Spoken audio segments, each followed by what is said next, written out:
Greetings, my fellow Americans. This is your President Samuel Ronan speaking, and today is U.S. Propaganda Tuesdays. We're working on the names.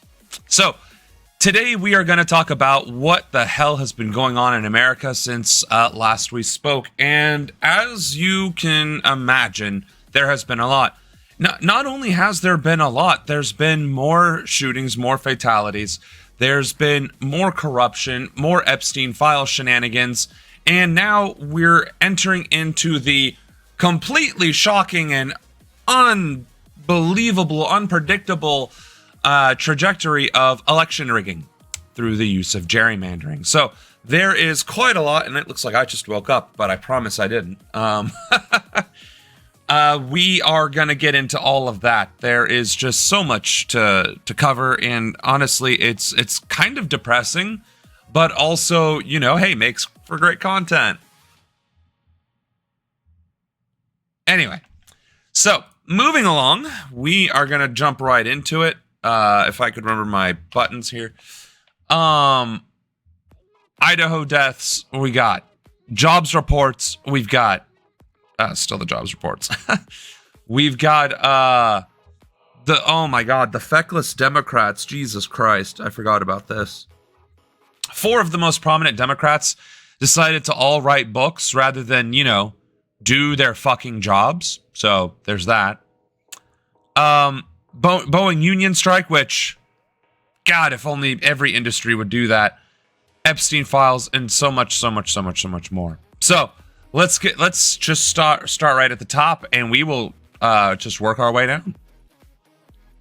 The Trump administration and the Department of Government Efficiency used an artificial intelligence model to help kill contracts at the Department of Veterans Affairs, and we found that the approach they used was deeply flawed. The programmer behind the AI tool didn't have any medical or government experience, and he put it together in a day or two to identify contracts that weren't involved in direct patient care. Sahil Lavinia, who only worked at Doge for about 2 months, admitted that mistakes were made. He said he would... So I feel bad for this guy, because chances are this dude answered a job board online for USA Jobs like, hey, we need you to program this thing. He said he slapped it together in 2 months. And with no background or experience, was like, hey, we just need you to find contracts that have to do with these parameters. And he's like, bet.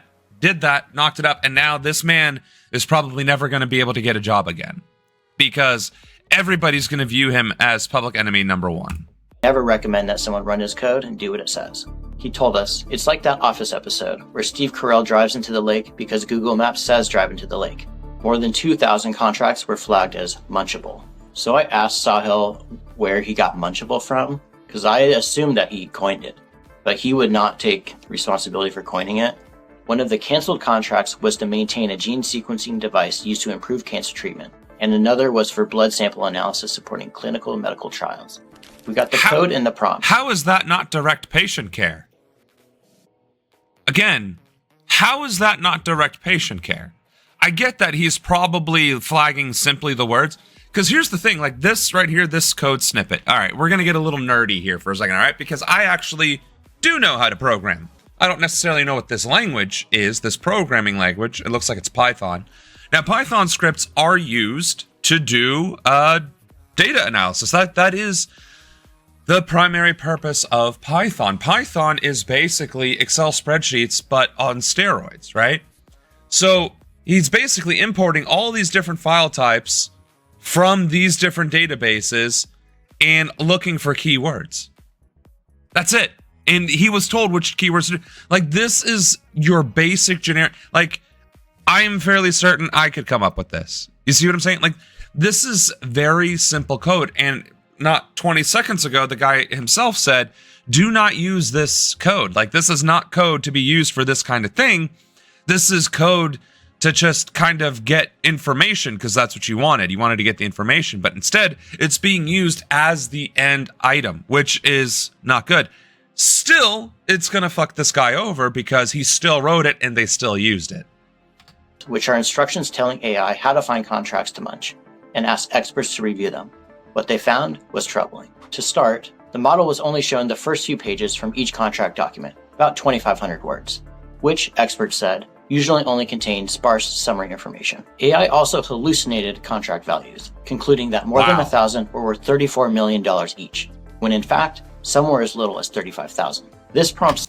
And see, this goes back to the point of, like, you cannot trust AI in this stage of the game, especially not if it's from Elon fucking Musk. Again, AI determined that all of these things were $34 million. So, is it here in the scripting that it was, if it was above a certain value, it's 34 million? Like, I'm not even, that doesn't even take this man's code. The guy wrote the code to check the first 10,000 cars, which characters, right? Those of us in the biz just call them cars. I have no idea. I would still not do 10,000. I would do 100,000 or something to actually read the contract, right?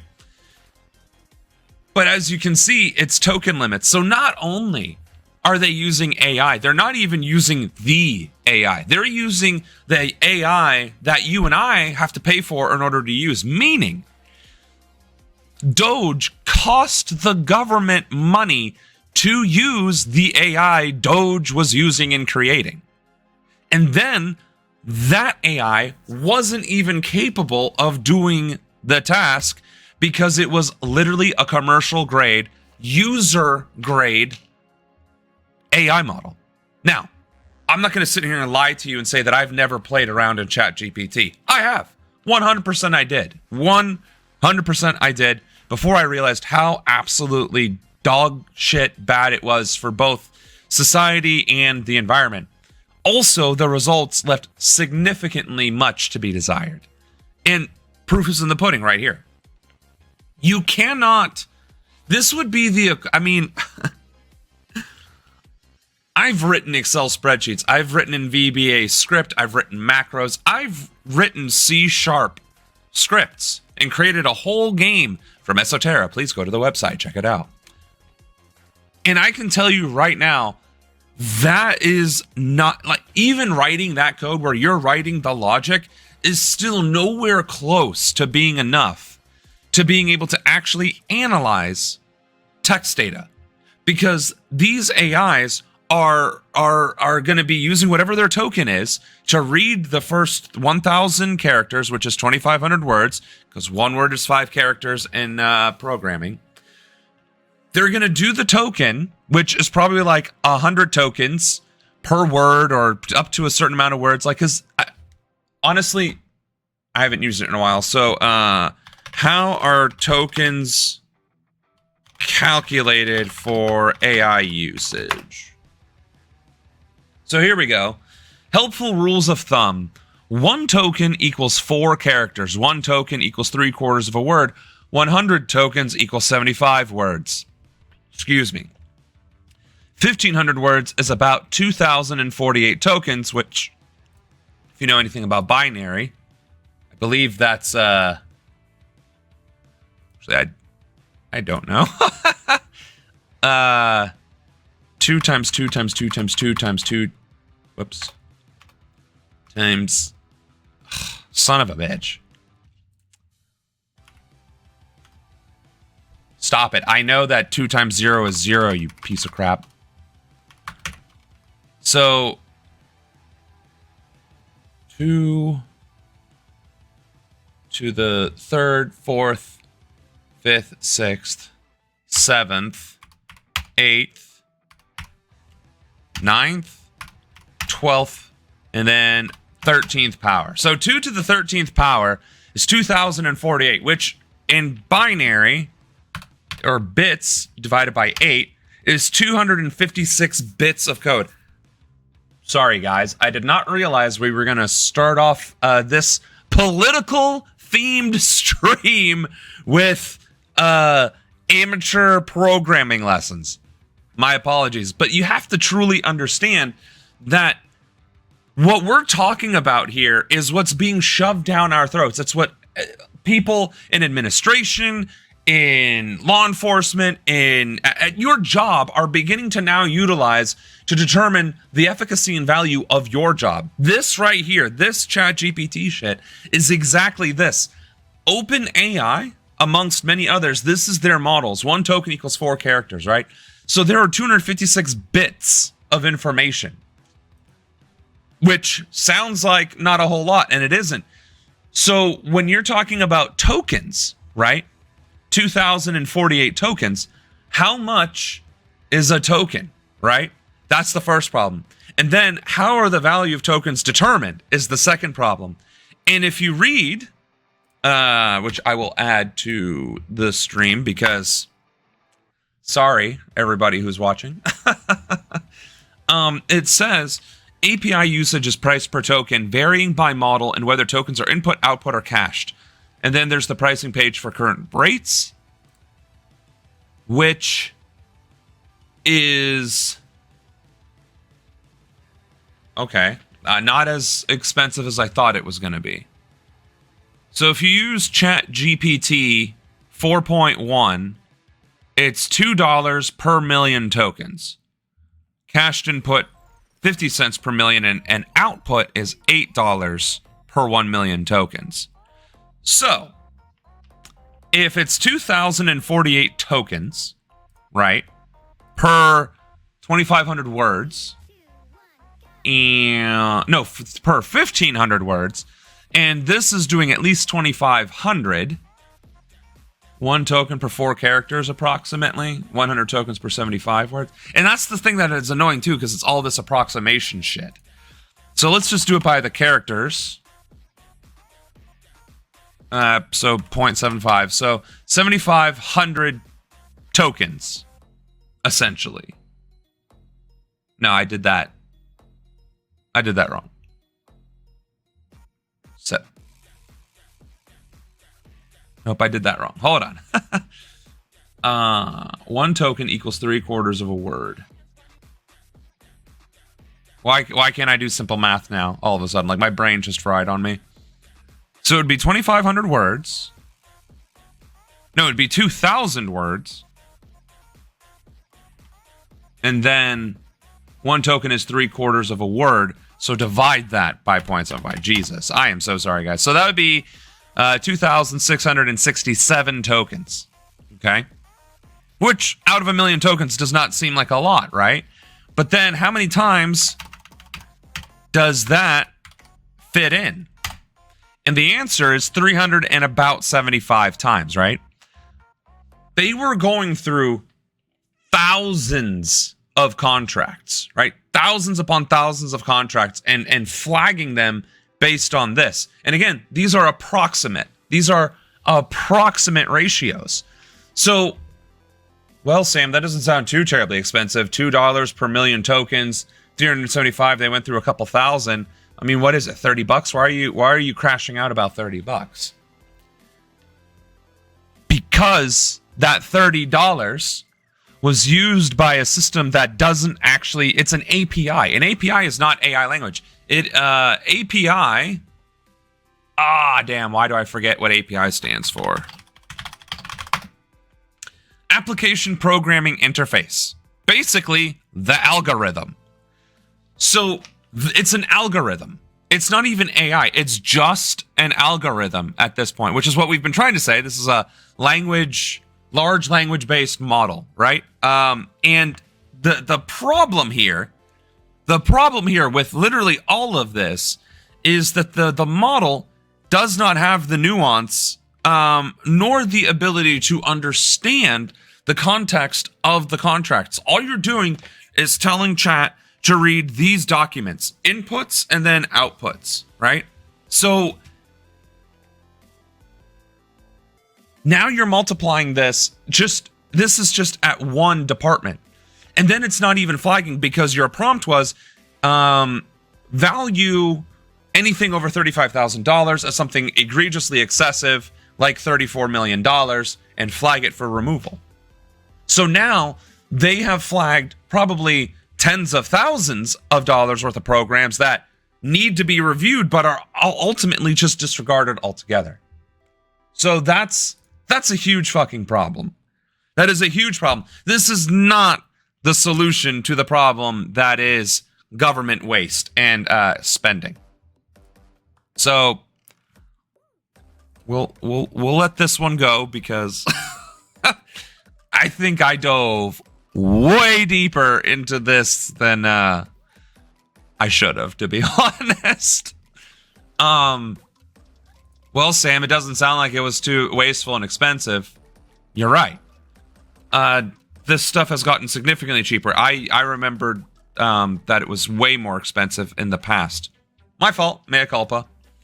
But it's the fact of the matter that they are using actual literal chat GPT. They're not using like any sort of actual AI that was actually created to do actual things like reading documentation, which is probably what's used to scan books into digital format so that you can read them from libraries and stuff. Those APIs are actually trained to read text and font and this, that, and the other, and ChatGPT just simply isn't. So it's not even the right tool for the job. It's the wrong tool for the wrong job for the wrong reasons. And it's just devastating. So immigration hardliners have been claiming we're under invasion since the U.S. has had immigration, but now they want the courts to embrace the same argument. So far, no U.S. court in history has bought this idea. If the country were actually under invasion, the federal government would have enormous power to detain non-citizens and citizens without due process under the Constitution and we know because that's exactly what's fucking happening as we speak with ICE. And here's the thing about ICE. ICE doesn't have the authorization to interact with citizens at all, whatsoever. But guess what? If they aren't being checked in the first place, as in, if ICE is not being held accountable to begin with, and being forced to adhere to things like due process, then it doesn't matter. And that's the point that this video is already failing. The federal government has wide, broad powers, legal powers to do X, Y, and Z. They also have the threat of violence behind them, right? If we have so many policies and so many laws defending law enforcement agencies and elevating them to a status of basically extra constitutional, right, outside of the Constitution, then it doesn't matter what the laws are, because by default they are acting as if the Constitution doesn't apply to them regardless. And that is the problem. So why isn't it switching?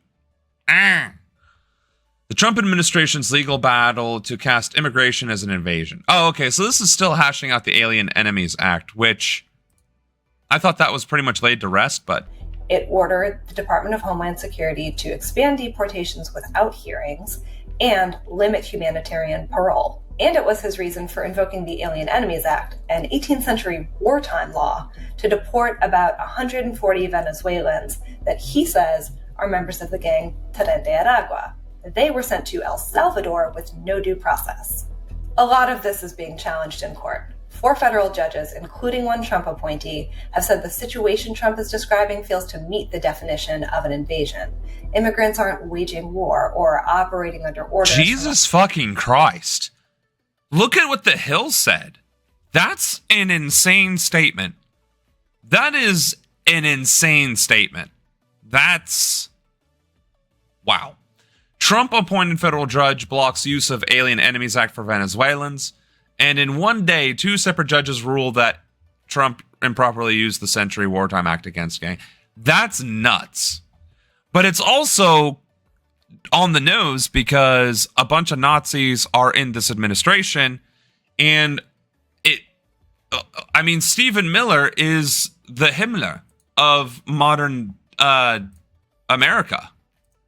Let me save these chat articles because apparently we might end up using these in future streams. Because, of course, we're in a psycho-crazy society now.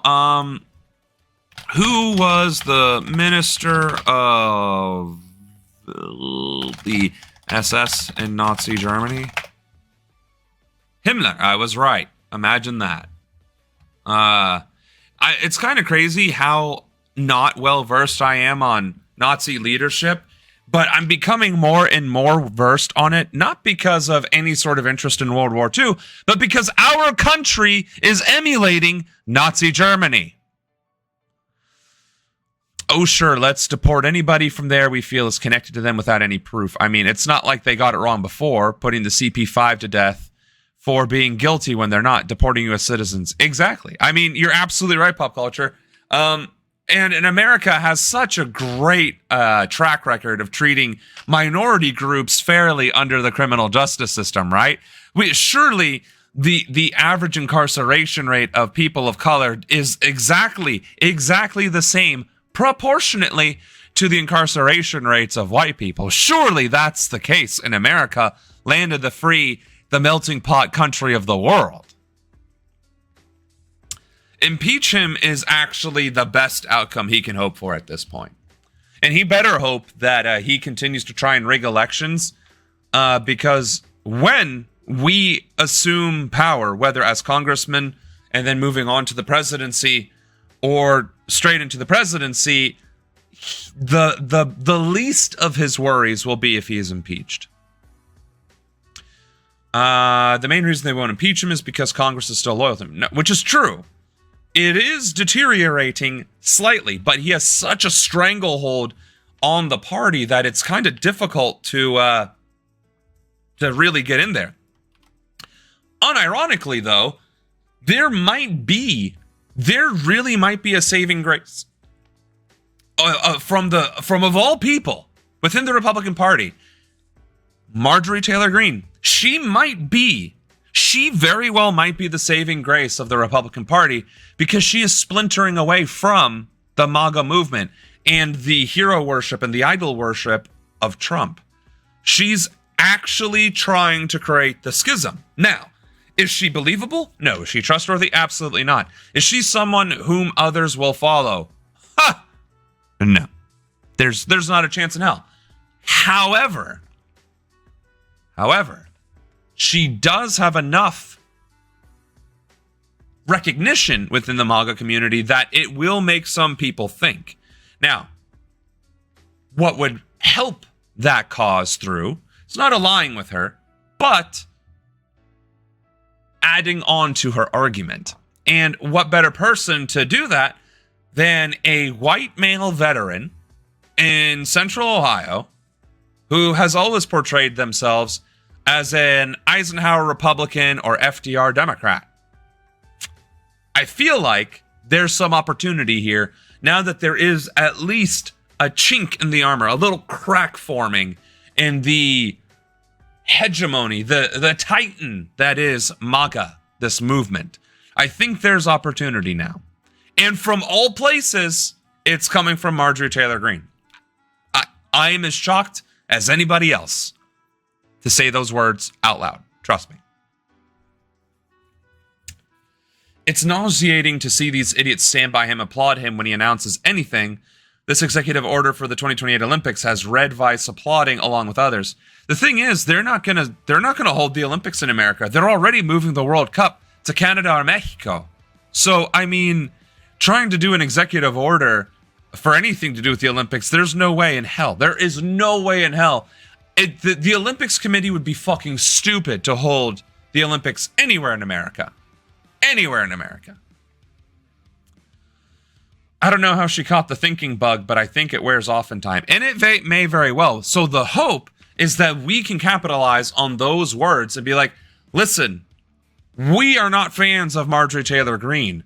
Our flavor of republicanism is Eisenhower republicanism. You know, the original Antifa, the original president who fought the Nazis and won, who built the roads, who built our highway system, who built the middle class by taxing the rich.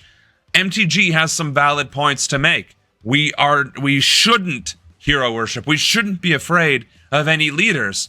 And it is time for us to understand that as Republicans, we can be conservative without being monstrous. Et voila, more stuff, right? She's still racist and anti-Semitic, exactly. The power of idiocy compels her 100%. Apolitical, welcome to the stream. I only hear bad things about her because there are only bad things to talk about, except for this one thing.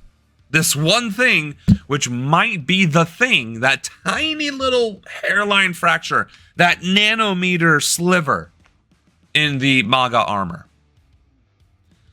There's something, I don't know if you got video on it coming up, but Red Overlord said immigrants or migrants are built for working in the fields. They don't get bad backs, and if they did, they die. That is some racist fucking shit right there. And also correct, MTG, well, I don't know if she's pro-Palestine so much as she's anti-watching genocide happen in real time. Because she wasn't exactly beating the drums for Israel to stop murdering them until, like, last week. So I wouldn't go that far that she's pro-Palestine. Okay, fine. So that's where the anti-Semitism comes into play. So by being a horrible, horrible human being, she's been right twice now. To not hero worship and to stop genocide. So, well, now we know Huckabee, oh my god, I couldn't think of what the actual name was, and Lindsey Graham are not pro-Palestinian. Well, we knew that. Everybody else is pro-Israel, to include AOC.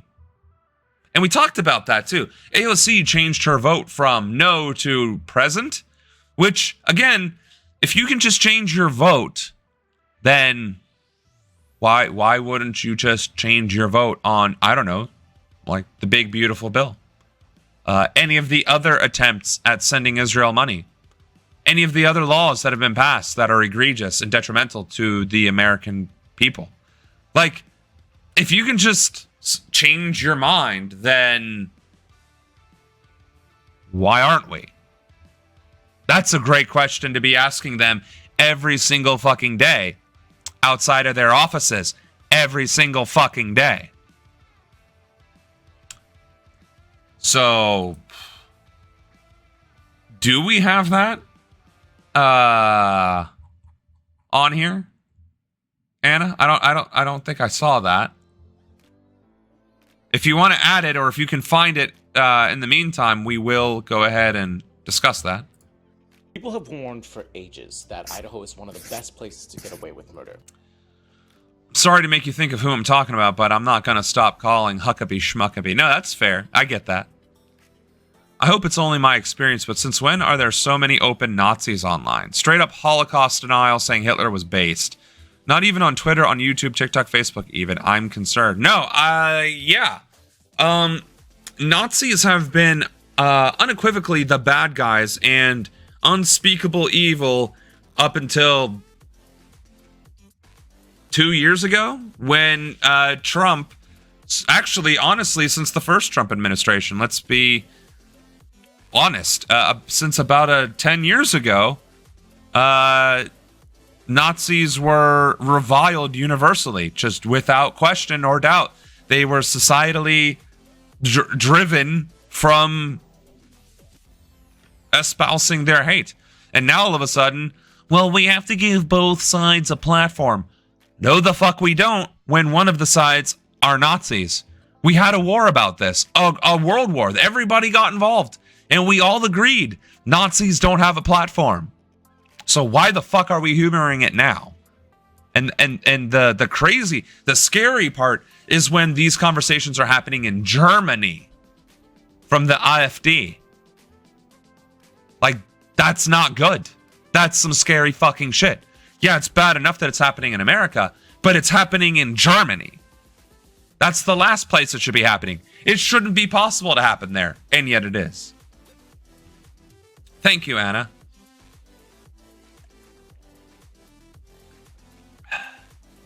The French had something to say about being pushed back on taking back the Statue of Liberty, saying the U.S. used to be anti-fascist and now they are not who they used to be. Exactly. And honestly, the French should take back the Statue of Liberty. Not until we deserve it. Sorry, my throat's getting bad already.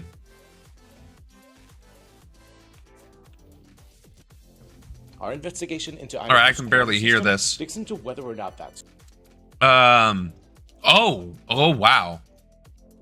Idaho's coroner lets clues vanish after a previous wife's death. That's fucking, True. When Clayton Strong drove his wife's body to I can barely hear this. Can you guys hear this? The coroner took his word for it that her death was natural. 5 years later, Clayton's next wife turned up dead too, shot in the chest in Texas. Both marriages had a history of domestic unrest, and family members of both women believe that a more thorough investigation of Betty... Okay, so the coroner did it, and that's pretty insane that... I mean, if you're going to be a killer, right, you could do a lot worse than being a coroner. The only other better job would be, like, what? A crematorian worker, or maybe a gravekeeper. Or if you work in like an incinerator plant or something like that, where you're in charge of the 8,000 degree furnaces and you can just yeet bodies in there. That's wild. That's fucking wild. There is a lot of different stuff on the stream today, so, and I did spend a lot of time talking about programming, so I don't. You know what? Fuck it. Let's watch her squirm a little bit. If you're anywhere here in Ohio, get rid of your ugly window system. Oh, yay, commercials. Keeping our eye on the markets at this hour as investors react to a weaker than expected jobs report showing a sharp slowdown in hiring. Look at the Dow. I should have. That was an opportunity that I missed, pop culture. I will become a better streamer, and I will be quicker on my feet. Right now, it is down more than 400 points. But okay, we don't care. We want to watch implement the new rates. But higher tariffs for our neighbors to the north take effect immediately. Trump raised Canada's tariffs from 25% to 35%. We wanted to watch her squirm. Goods covered by a previous trade agreement are exempt, but the increased rates will have an impact on lumber, steel. Damn, that's not what I wanted to see at all. When the nukes are dropped, I want to have a live stream of it without ads.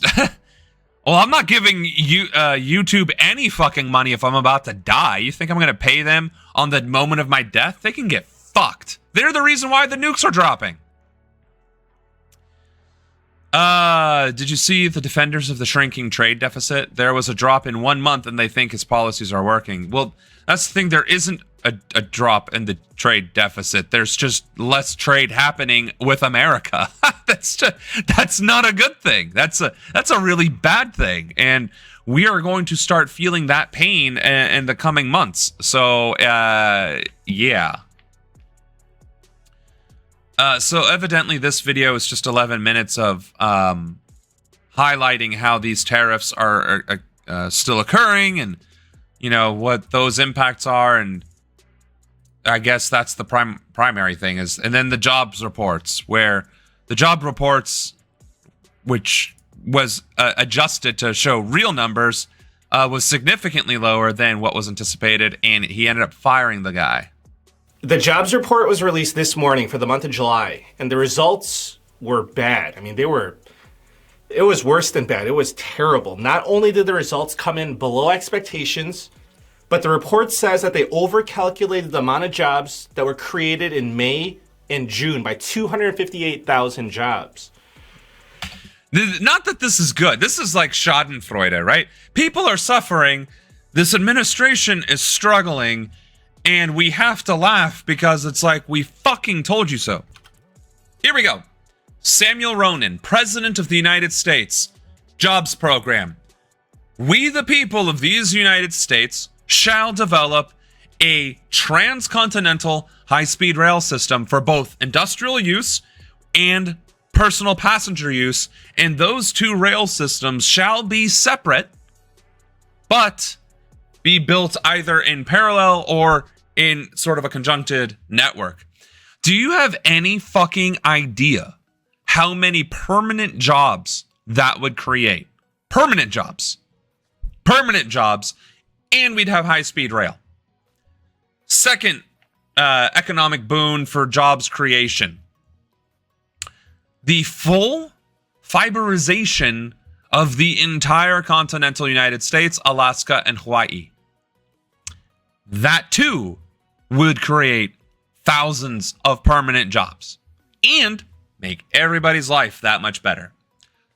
Third would be the greenification of our energy systems and in conjunction / the modernization of our energy grids. Well, of course, the federalization of all that as well, but you get where I'm going with this. Like, our energy grids are being managed by AEP more often than not. Like, every state has AEP Texas, AEP this, AEP that, but it's a private company. So we federalize that shit, modernize all of our power grids, bury the fucking power lines,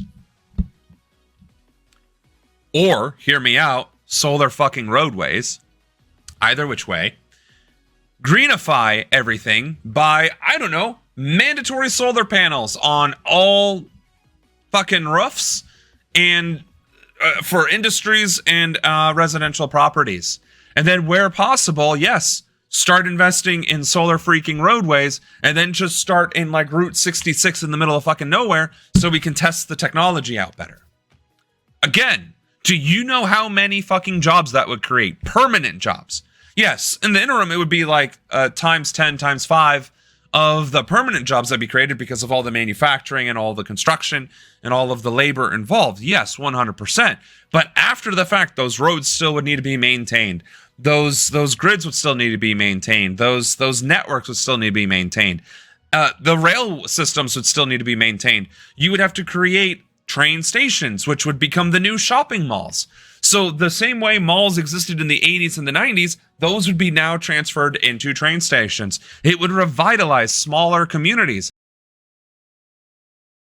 Go to North Dakota and not just see 400 miles of nothing. You might be able to see towns, which would be what? Population growth, which would be what? Jobs growth, which would be what? Social growth.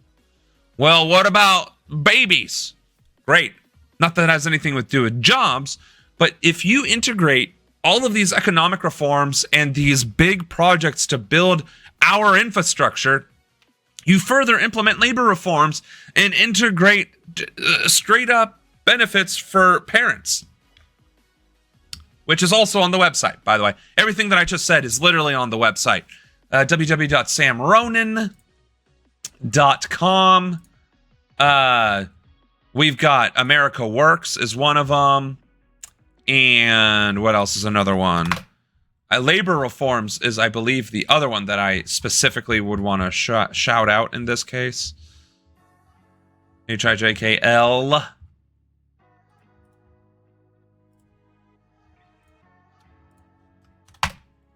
So, all I'm saying is, if you want a strong jobs report and a strong economy, you can either A, pass legislation or use executive orders, I guess. I mean, fuck it, right? To build high-speed rail systems and modernize our electrical grids and our energy usage and our telecommunication systems. You could do that. That alone would do it. That alone would create millions of jobs, permanent jobs as well in the long term. But if you also pass the labor reforms, you can help with the birth crisis. But you also have to, start treating women like, human fucking beings instead of goddamn incubators. So I'm just saying there are solutions to this problem that are literally on my website right now. All I have to do is find some nerd who knows how to write legislation, like using the ye olde English language. Write all of these policy platforms into ye olde English legislation and put it in a beautiful black binder, right, folder thing, with the little corner things that you can stick the parchment in and have it nice and pretty and whatever else. And I already have a ye olde feather quill pen. I need to find the ink, but I got the pen. Right? A fancy fucking pen. And I could sign all of those my first day. I don't know how quickly I could sign them. Maybe it would take me an hour. I don't know. Maybe I'd get a hand cramp. Because you got to sign it, and then you got to go. And then you got to... And then you do the next one, right? But still, there's few hours of my first day in office, and I can solve literally every single one of our fucking problems. use the power of the nerds. Honestly, I don't think most jobs that involve leadership or guidance should be filled with anyone that isn't autistic, to be perfectly honest. Autistic people might lack social skills. That's fine. They don't need them. They just need to be able to organize and manage. And they can hire personality hires to be social on their behalf. It's like, I'm sorry that manager Ronan just kind of told you to go do something in a very blunt and emotionless manner, but that's just his way of saying, I think you are the best person qualified for this role, and I can trust that you can accomplish this task to the best of your ability because I trust you. He didn't say that because he's on the spectrum, but it's okay because, again, he would not have selected you for this role or this position or this task if he truly did not believe you were capable of it. So remember that. If he compliments you, if he assigns you tasks, it's because he believes in you, unlike your dad and or your mother who feel that you are nothing but a flagrant disappointment and waste to the genome. So I'm just saying, like, if you put autistic people in charge and was like, I need you to find the right people to do the job so that this gets done correctly, they fucking will, because autistic people want it done the right way. Do you understand? There have been autistic people who applied for jobs solely so that they could fix what they deemed was a problem in that industry within the role that they applied for. Got hired, fixed it, then quit. You can't fucking tell me that if we had a bunch of those weirdos in charge of everything, shit would not get fixed with a quickness. First of all, who even wants to be a nurse? Not enough people. That's for damn sure. That's why we have a nursing shortage. Because it doesn't pay well, you don't get treated well, and everything's a fucking scam in the medical industry, right? Now, imagine you have, and I'm not saying you can only be, employed if you're autistic. I'm saying in charge, right? I'm saying like in leadership roles or administrative roles. That's where we thrive. Again, not saying that autistic people aren't creative, aren't musically talented or anything else like that. I am, however, saying that if you want something done and done right with the right tools and the right resources, autistic people tend to get that part done right. But they also, in whatever role they're in, right? Say they're autistic and they just like pulling the fucking lever and watching the flat thing turn round.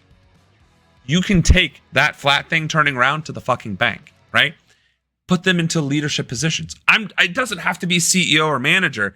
It just has to be the thing.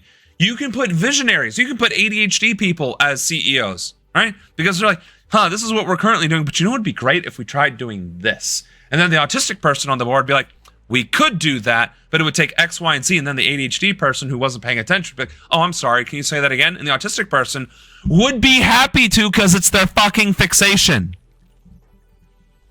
And because of social awkwardness, nobody would recognize that that was a social faux pas because they only fucking exist because of you fucking weird normies causing problems where none exist because your feelings got hurt because you weren't daddy's special boy and you weren't the special center of attention. Fuck you. You're the fucking reason why we have problems in this country. We could have things working as intended, but no.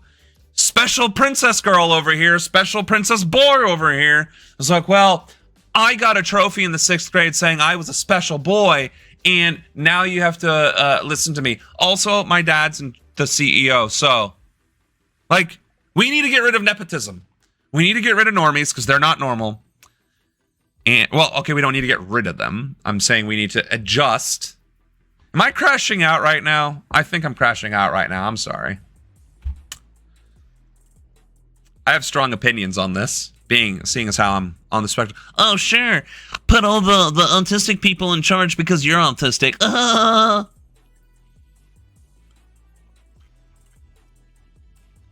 So I'll use logic instead. We have had normies and sociopaths and greedy, self-serving motherfuckers in charge of everything since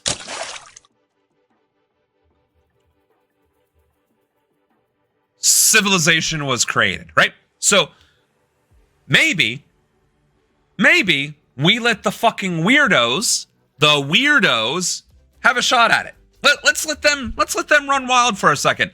Let's see if a bunch of neurodiverse individuals will do a better job of leading the world, considering the normies and sociopaths have brought us to the brink of nuclear war just about every fucking year since nuclear weapons were invented, famine since agriculture was invented, war since society was invented, discrimination since humans could discern, I guess, and gender discrimination since that was ever societally established as well. So, like, none of those things even cross the minds of most neurodiverse people. Most neurodiverse people, I can't say all because I'm sure there's some racist autistic people out there or racist ADHDers, but that normally does not cross our minds. It's like, hey, you and you are really good at your job. You suck.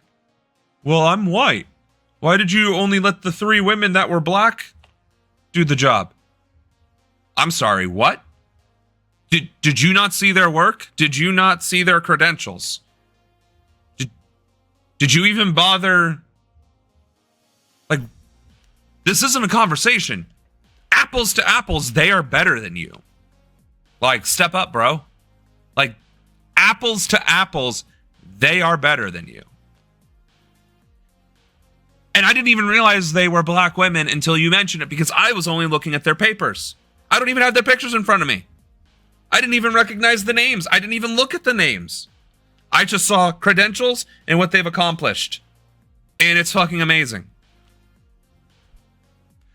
Fun fact, though, the most credentialed people in America right now are, in fact, black women. Black women are the most educated demographic in these United States of America. Also, the number one demographic that are homeowners are single women and corporations. Because capitalism.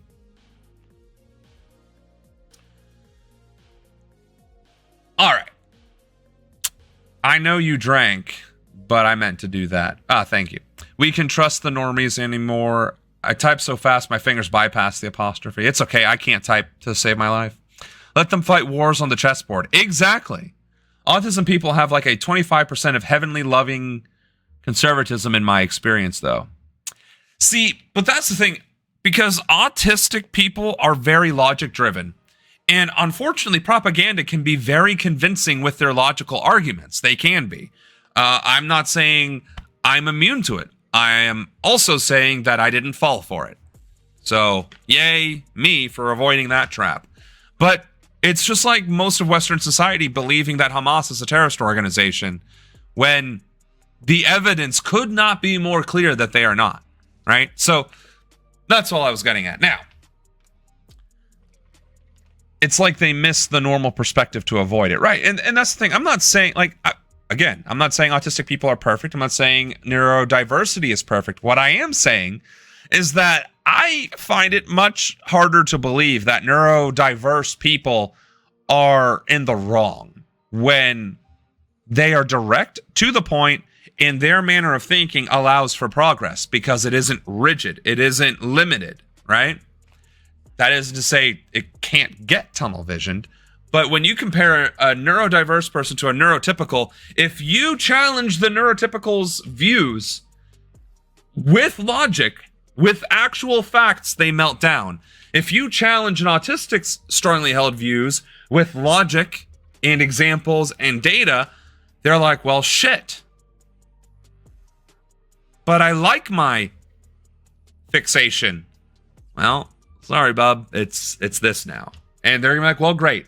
I will adjust my fixation to accommodate this new information. 9 times out of 10, right? And that's my point. My point is neurotypicals have too much of an emotional dependence on their understanding of things, which makes them rigid and immutable, which makes them terrible leaders, because leaders need to think about the future, not what is known and understood. That's how you get the Dark Ages. That's how you get the Inquisition. That's how you get the fall of Rome, the fall of Babylon, the fall of the Persian Empire. Right? That's the decline of China and Japan. It's this rigid thinking that crushes anything that could be progressive. I mean, progressive in the literary sense, progress. Not progressive as in AOC or squad or whatever, right? Which is another thing that pisses me off. How did they manage to ruin one of the only terms that actually united leftists broadly? Now it's like, well, we can't be progressive. I'm an anarchanom, Marxist, Leninist, transcendental future Trekkian. Like, dude, we had one word that united us nicely, progressive. All we care about is to progress. Now we can't even have that because AOC fucking ruined it for us. Okay, true. I'll give you that. I'll give you that. America, it got ruined for Americans, which is why we are going to work very tirelessly to coin Ronanism, I guess. Was it that far back? How the fuck did they get away with calling themselves progressive in the first place? That they were always Republicans that were blue flavored. Like, if you looked at Bush's policies and Hillary Clinton's policies, they were a circle minus like LGBTQ rights, which she didn't even believe in. Hillary didn't even actually care about the gays. So, like, how is that progress? Man, either it's really dry down here, or I don't speak enough on a regular basis because my pipes are getting dried out. All right. So it wouldn't be a stream without technical difficulties or a crash out. So, you know. Right, exactly. She said she was against gay marriage until 2013. She actually helped campaign against it in her youth. So, I mean, yeah. Anyway. Oh, that's what led to all this. The jobs revision. I think we covered that. Just over a year ago, I launched my campaign for President of the United States. Oh, wait, is this a commercial for her? We're giving her... Okay. So, the former vice president, the former senator, the former attorney general of California doesn't even have 856,000 subs.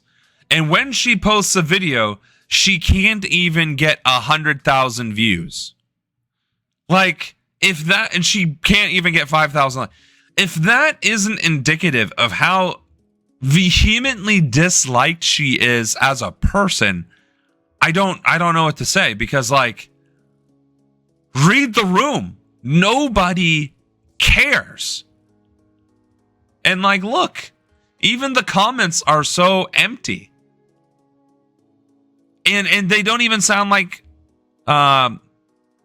Americans. They sound like bots or third language speakers where English is not their first language. So anyway. Days, traveling the country, fighting for our future. The shortest presidential campaign in modern history. Yeah, and you fucking lost. You lost because you tried to run to the right of a conservative president who was basically purporting and espousing eugenics. And you were actively sabotaging efforts to stop genocide, the most publicly reported genocide in human history. You actively sabotaged it as vice president. and then campaigned on expanding it. So yes, it was the shortest presidential campaign in history and the worst one in American history.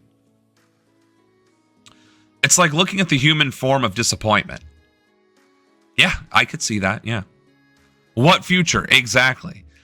The way she speaks draws me to like her, but always felt like there was something wrong. No, listen, if we're going to do aesthetic criticism of her speaking ability, I launched my campaign for President of the United States. she sounds like your mother. She literally sounds like your mother.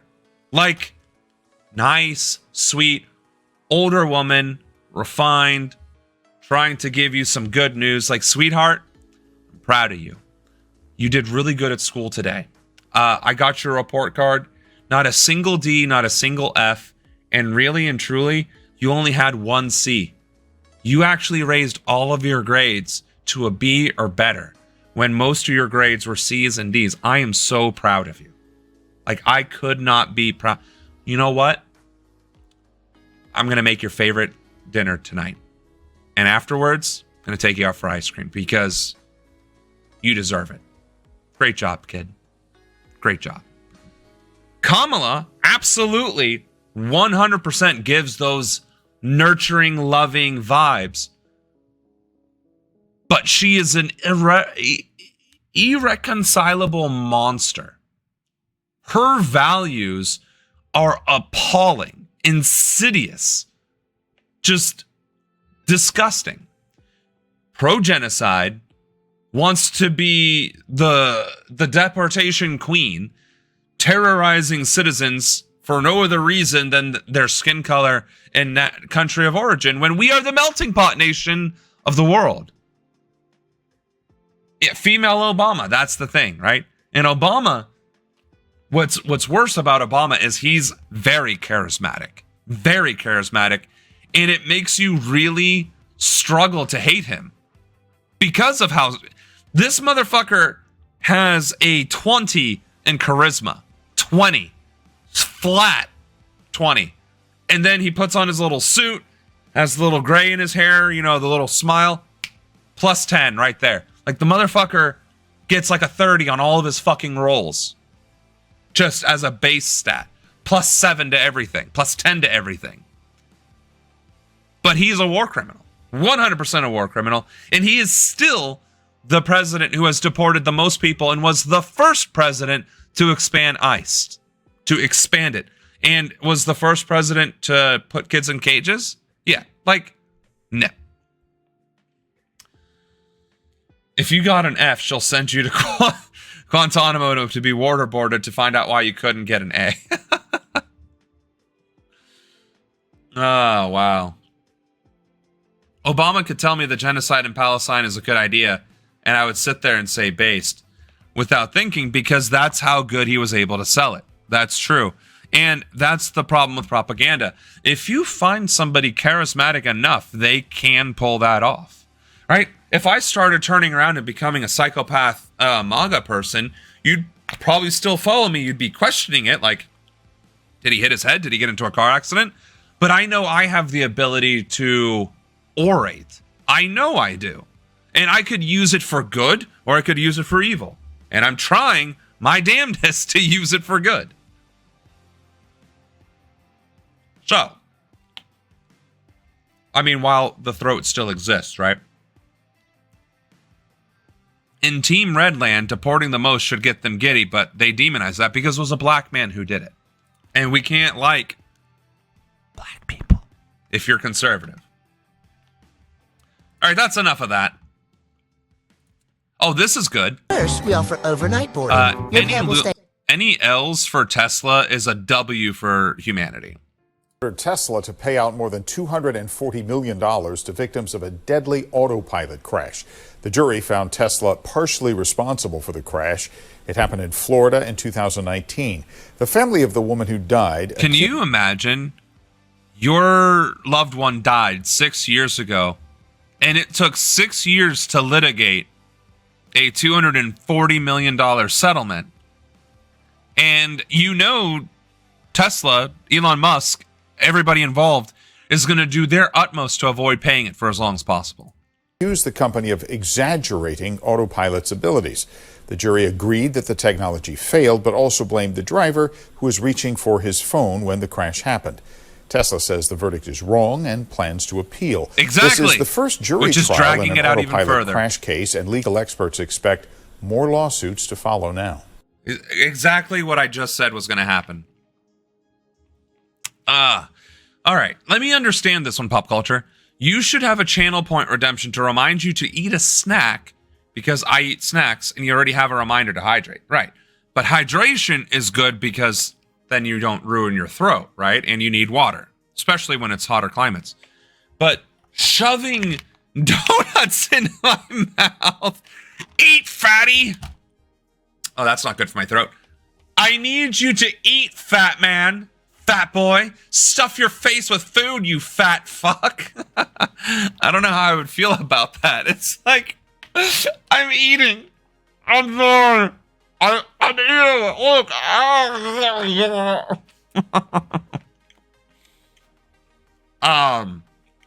There is no might in that, apolitical.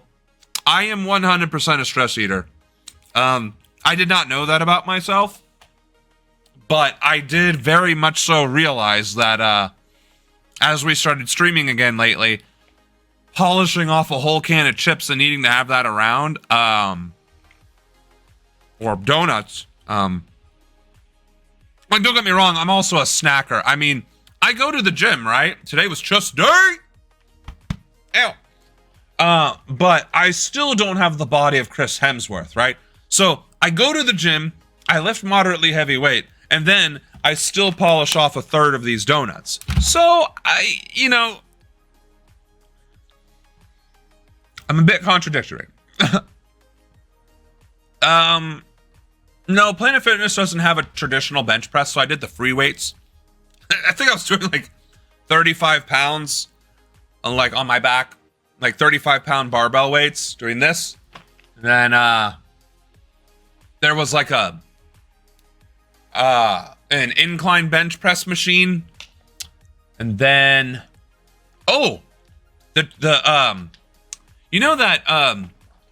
there's a tricep pull down or push down machine, right? But you're sitting, but you can't see me if I'm sitting on the camera, right? So normally you're leaning back and you're pushing down, right, with your triceps. But if you lean forward and you hold your hands in, like, not this position but this position and push down, you actually feel it in your chest. Learned that today. Kilograms. 15 kilos on these. 20 kilos on these. Then total weight of like 45 kilos on the bench. It's 2.2. All right. Are you really going to challenge a math nerd? An autistic math nerd? Come on now. 2.2. Actually, it's 2.2.03 or 2.203. If we're being technical. Somebody redeem Thoth. I know we kind of lost the whole secession thing very early on in these streams, but the more you know. Hey there! Planning a trip to the U.S.? Ha! Wait a minute. But have you thought about medical insurance?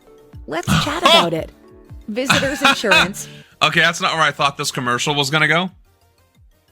I only know 3.1415967, I think.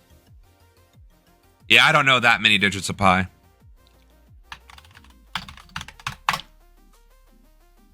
Oh, nope, I was wrong. It was 3.141592653.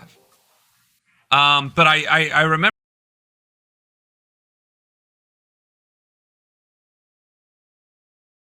Yeah, no, like, fucking nerds out here can memorize like 50,000 digits of pi. It's like, first of all, get a life.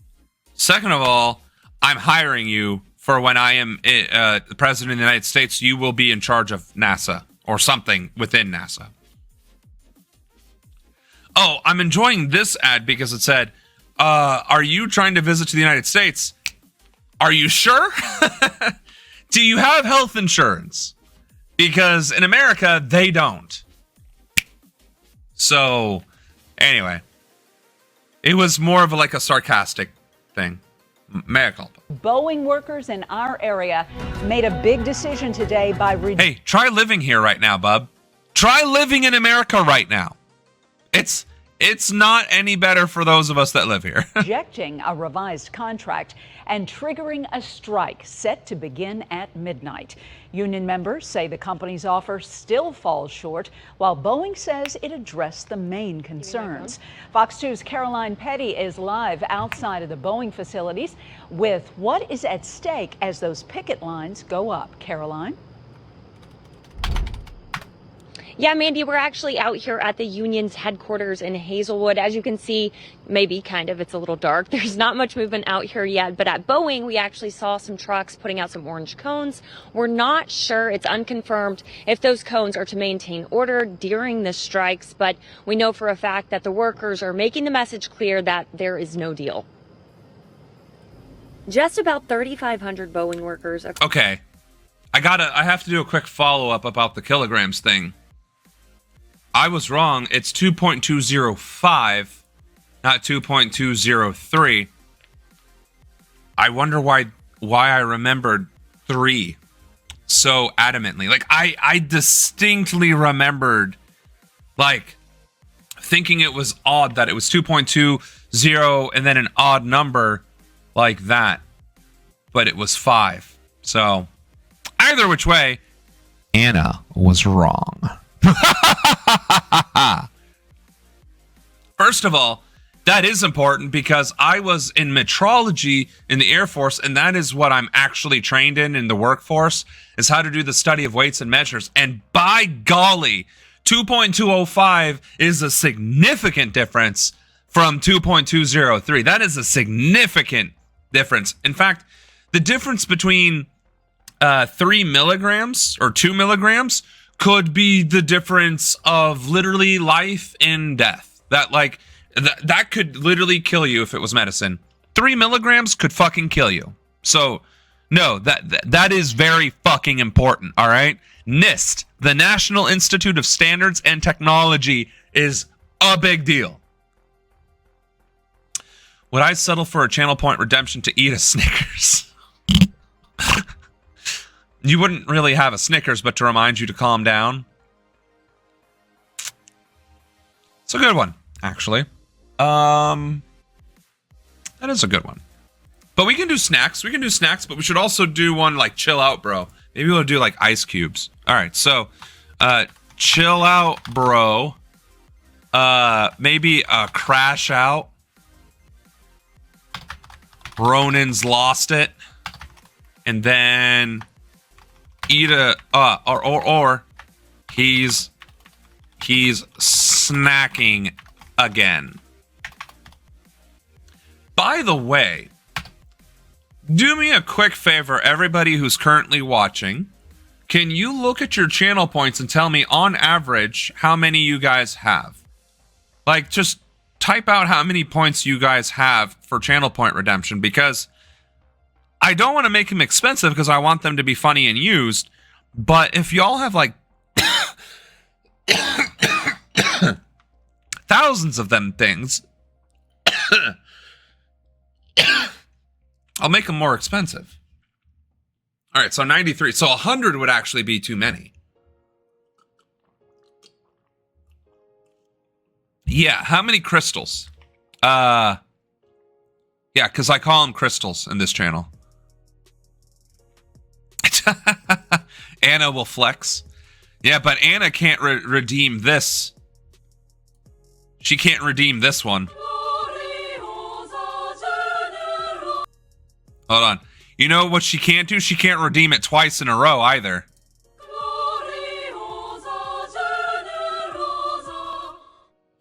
But I can.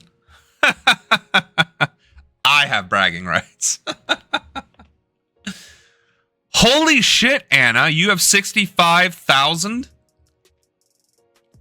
And Apolitical has 10,000.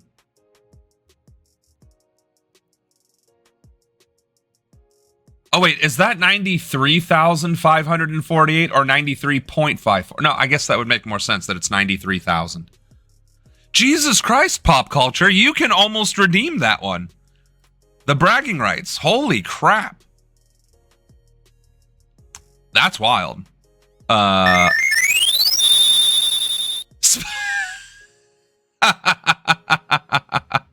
What does that mean? The spicy is just to be stupid. And bragging rights is that you, yeah. So if you are on this channel long enough to have 100,000 points, you can press that button and have the bragging rights of being an OG follower. It's like all of these expensive ones, like Spicy Secession, was just to be really stupid. And then things like Lilith approves or Mikhail disapproves or pick a topic were if there was more like chat interaction. But Anna's been doing a really, really, really good job with creating the stream list, so we haven't really needed to pick a topic because we're not running out of shit to talk about. So, and then the spin the wheel, we did have a wheel. In fact, it's somewhere in here. Where again, we would have topics on it and we would spin it and discuss that topic. But the problem is, again, we're not running out of topics yet, so I should probably like mute those for now. And then a lot of these were also for games. But like Lilith approves is no different than any of the other approves. It's just 5,000 points, so you get to have that little like kind of deal. You know what I mean? It's about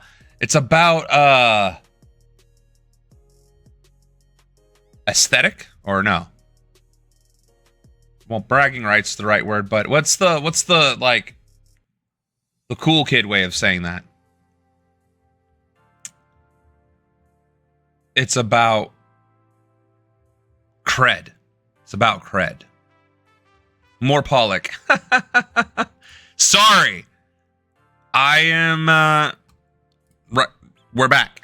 Across St. Louis, St. Charles, and Muscoda, Illinois, are preparing to walk off the job after voting down a 4-year labor contract for the second time in just over a week. The vote comes on the final day of a federally mandated cooling off period, with the strike officially set to begin at midnight. In a statement, Tom Bowling with IAM District 837 said in part, IAM District 837 members have spoken loud and clear. They deserve a contract that reflects their skill, dedication, and the critical role they play in our nation's defense. Union members build and maintain fighter jets and defense systems for U.S. and allied forces. I mean, yes. I'll say that, yes. 100% yes. Union workers of all stripes definitely deserve to be paid in accordance to their skills and their contribution to the business, which, if we're being honest, isn't a dollar amount per se, like an hourly wage and that only. What it should be is the total revenue minus expenses divided by the number of people working there. That's that. Oh, see what I did there? That's called profit. All value belongs to the working class. Now, if the working class was willing to share some of that profit, and in my opinion, it should be 50% gets distributed to the workforce and 50% gets distributed to the industry so that it can, do things.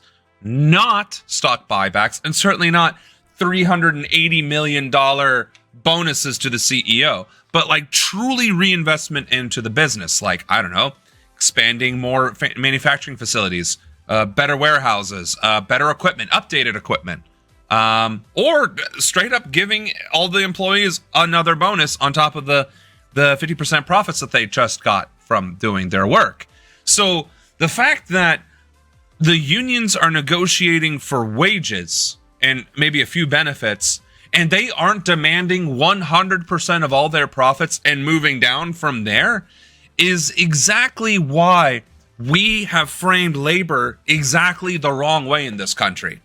Labor has control of everything. They generate everything. They are the alpha, the omega. They are what they are. And industry takes from labor everything and feeds us back scraps from everything that we have created. The rules for negotiation should be completely flipped. Completely flipped. That industry exists because of labor. Therefore, labor has full control over all of the resources. Now, would a majority of workers be like, nah, I don't want 100% of my profit. I'm willing to share. No, most people probably wouldn't. So that's where the union comes to vote. It's like, hey, 100% of the profit doesn't make sense because otherwise the business can't grow and we can't get nicer, better things, right? Because that's the whole point, right? So why don't we agree on 25%, 50%, 75%? What do you want? Most people are going to go somewhere between the 25 and the 75, right? I.e. the 50. So 50% of all profits going back to the labor with a mandatory in the red line, like fine print, the remaining 50% of profits must go back into the business and not to CEOs or the board or shareholders. That's a fucking union contract. That is a union contract. If a union would fight for that contract, we wouldn't need labor laws because we would have industry by the balls and we would own the means of production outright.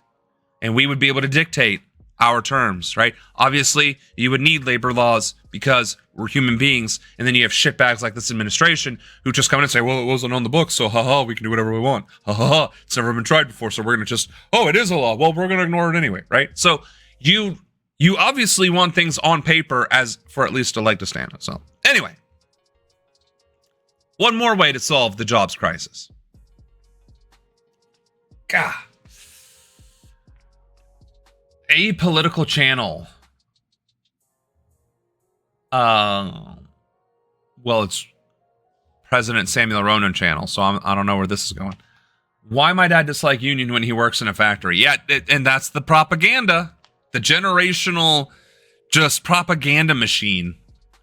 The Jackals will just hire Cletus, the slack-jawed yokel, to take over, which is true, which is why we need much, much stronger labor solidarity in America.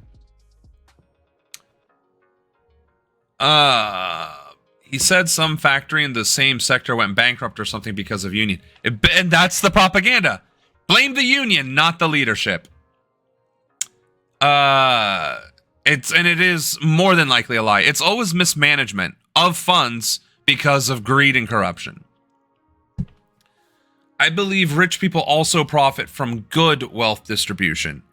And I wouldn't actually argue against that. I really wouldn't. I would not argue against wealthy people so much if there was actual equity involved in the process. But there isn't. There never has been, and there never will be. Even if I said, all right, fine. Ideally, workers would own the entire means of production, but the state will manage it. That is my current policy on the website. And as I say that, I'll say, okay, but in the interim, let's take some baby steps towards that end goal. And for now, what we'll do is we won't tax the wealthy out of existence, but we will not allow them to use profits for the company to give themselves bonuses above a certain number, and we will not allow them to issue themselves benefits or wages exceeding 20 times the lowest paid worker. 20 times... okay, so the minimum wage is $7.50, right? 7.5 times 20. Not minus 20. Gosh. 7.5 times 20, I think, is 150. It is. All right. So it's 150. $150 an hour per year. Jesus fucking Christ. Ah! Why is my buttons not working? 150 times 2080 for the last time is $312,000 a year. Like, that's if you're paying somebody minimum wage. That's $7.50 an hour. You would be able to make... So everybody, the CEO of McDonald's would only be allowed to make $312,000 for all benefits, all stock options, the whole 9 yards, right? That's a perfectly reasonable amount of money. $312,000, that is plenty of money. Now, you take something like Boeing, where the average minimum wage is close to like $18 an hour.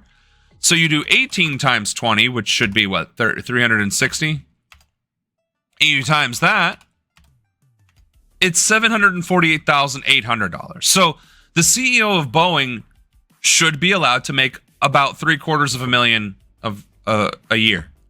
All benefits, whole Cadillac package, everything included, bonuses, benefits, whatever. That's still very reasonable. Like, I would not be upset if the CEO of a multi-billion-dollar corporation that was making fighter jets for the United States of America's military made $750,000. I'd be like, all right, sweet. I can get behind that. But when they're making 75, how much is he actually making before I just throw numbers out there? CEO of Boeing compensation, $32.8 million. So he's making roughly 1,000 times the minimum paid worker if the minimum paid worker in Boeing is actually $18 an hour. So let's go ahead. Lowest paid salary in Boeing. The lowest paying job is apparently the patent administrator at $26,000 annually. Other sources indicate that assemblers, which I would go with that, actually, the assemblers, which would be about $19 an hour, so actually a little bit more. So, but this motherfucker is actually getting $32.8 million. So, 32.8 divided by 2080 is $15,769.23 per hour. And then divide that by 19 point, what did we say, 31? It's 17. 19.17. Almost 1,000. The CEO of Boeing is making 822.6 times more than the lowest paid employee in his company. Like, all I'm saying is, I'm pretty sure what would he, 191.7 times 2080? That'd be 10 times. So hold on, I didn't do that right. So 100, or let's just do 19.17 times 100, which should be what? 1,917, right? All right. Times 2080. That's still just about $4 million. Okay? If this motherfucker was just making 100 times more than the lowest paid employee, he'd still be a multi-millionaire every single fucking year. And I don't think people recognize this. Is the CEO of Boeing working 100 times harder than the assembly person?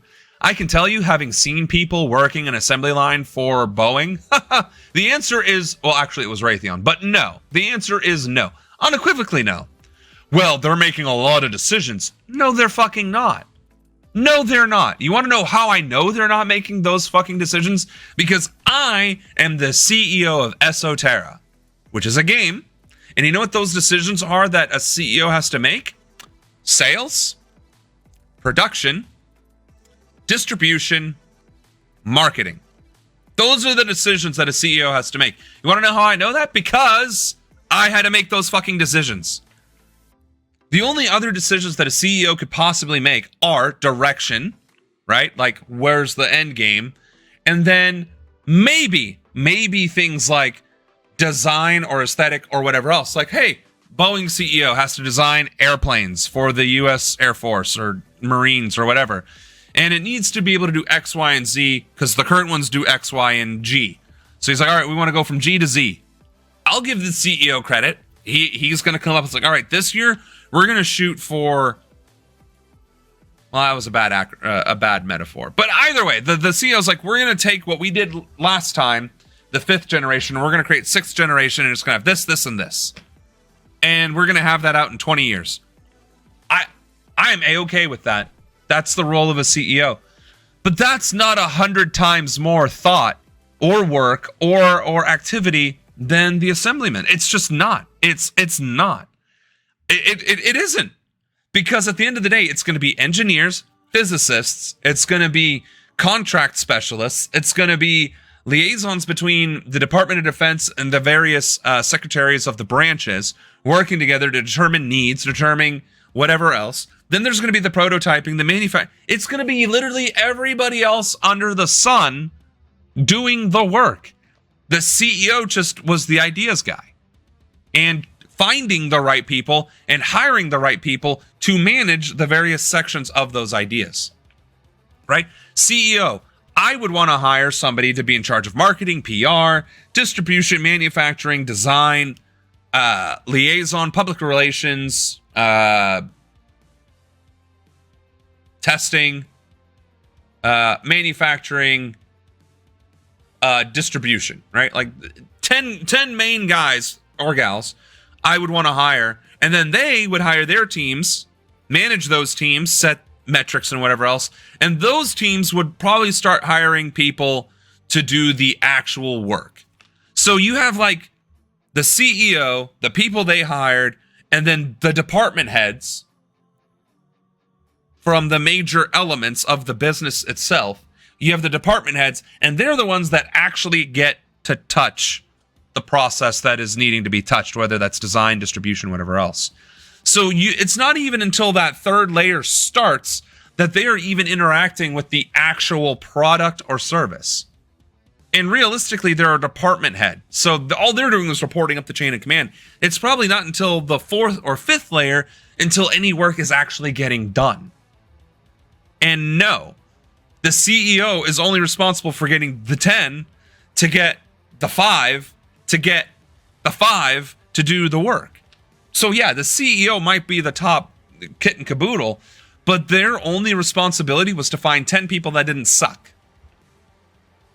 to make his vision come true, or hers, theirs.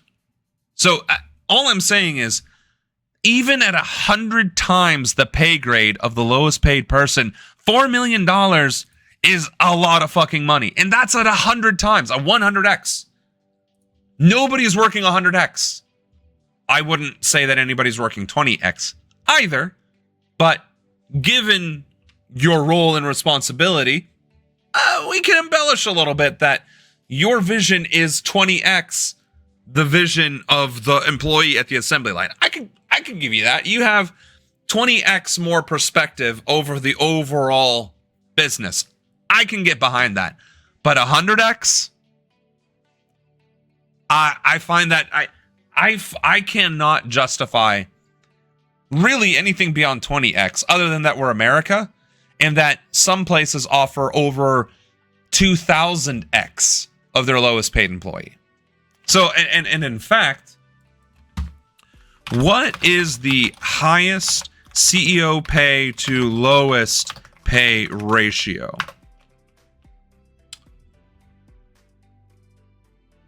So, according to the AFL-CIO, one of the largest unions in America, the pay ratio, the most egregious pay ratio in America, is Abercrombie and Fitch at a whopping 6,731 to 1. The median worker pay is $2,531 because they hire a lot of temp people. So you multiply 2,531 times 6,731. 17 million doesn't seem nearly enough, but let's just say it is. Thank you. I definitely need more water right now. But my point is, that is an egregious sum of money. The next most egregious is also proving how evil Starbucks is. Like, definitively. Starbucks is the second most egregious, disproportionate pay for CEO to worker. The average median pay for a worker, though, is $14,674. So that's great. But that also makes this pay ratio that much more insane.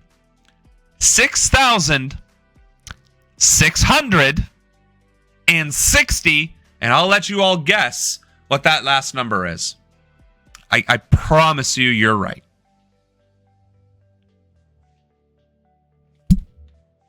The answer is 6. Close, very close. If you flip it over, it would have been right. Which means that the CEO is making around 97. Actually, that actually looks correct. Starbucks CEO pay. Yep. His total compensation for his first year could exceed $100 million. And that tracks, because this is 97.816 million right there. So what I'm saying is, what happened was that the pay disparity in this country place, that out of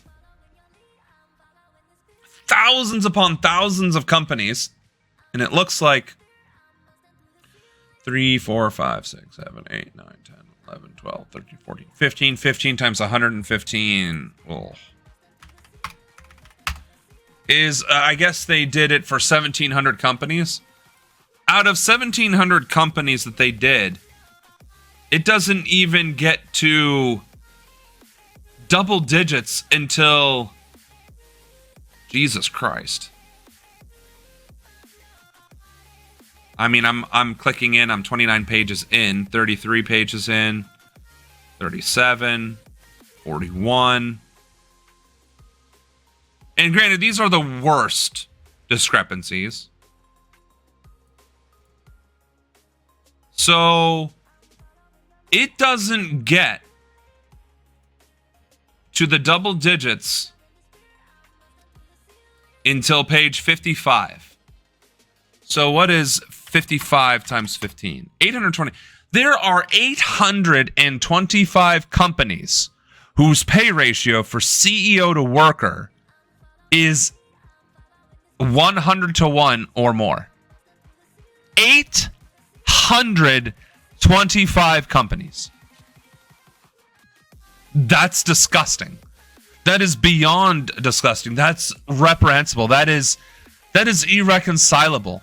That there are 825 companies in the United States of America whose CEO to worker pay ratio meet or exceed 100 to 1. And we're not even getting into like the 20s until way fucking later. Way fucking later. Like, looks like at 104. So it only, okay, so 105. So it's 105 times 15. So 1,575 companies out of the 1,725 that are even being tracked.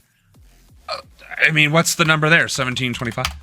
91.3% of all fucking companies in the United States of America have a CEO to worker pay ratio exceeding 20 to 1. 91.3%. That's a statistic right there. Holy shit. I need to write that down. 91.3% of businesses exceed 20 to 1 CEO to worker pay.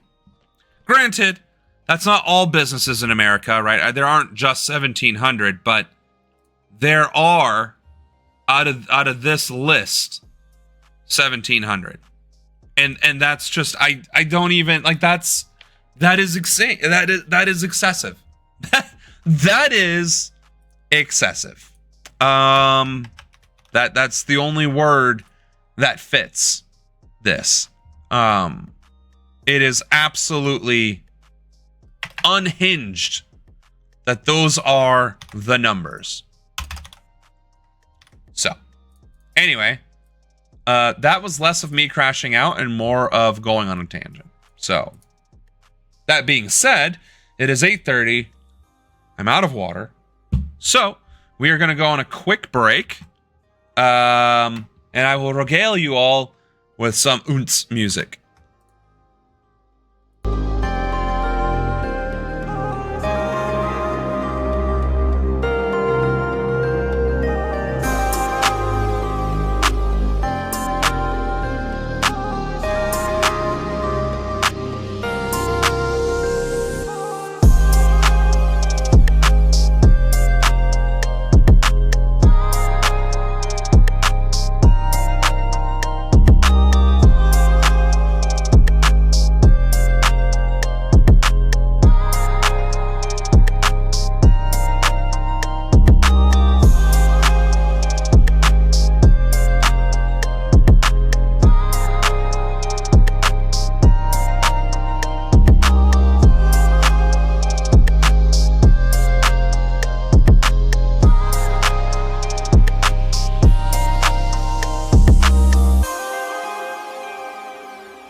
I'm back. All right. So, that's like the third tangent today. Let us carry on. Let's see. This should be good. Did you know that you can have permanent teeth in Nope, didn't know that. Don't care, though. Right back into your... So, Epstein files. Oversight Committee halts Ghislaine Maxwell's deposition. The Oversight Committee of the U.S. House of Representatives, I believe, is halting the Ghislaine Maxwell deposition. Nothing to see here, folks. Nothing to see here. Your headlines here as Jeffrey Epstein's accomplice, Ghislaine Maxwell, has been transferred to an all-female minimum security federal prison camp in Texas. 10 days. So I knew she got transferred to Texas, but a minimum security federal prison camp? She's like the most dangerous person, what? Before she was expected to be called to testify before Congress. Maxwell is currently serving out a 20-year prison sentence after being convicted of sex trafficking minors. She was previously housed at a low-security facility in Tallahassee, Florida, one that included both men and women.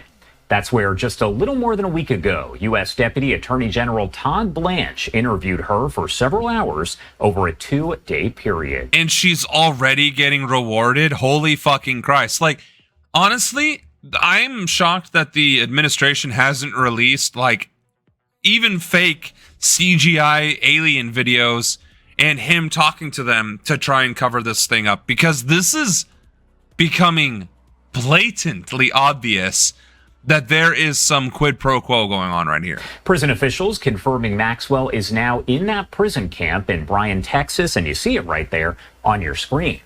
All of this as the controversy continues over the potential release of the Epstein files and questions over whether Maxwell would be granted some type of immunity or even a pardon. No, Maxwell. She is not an ally in any sense of the word.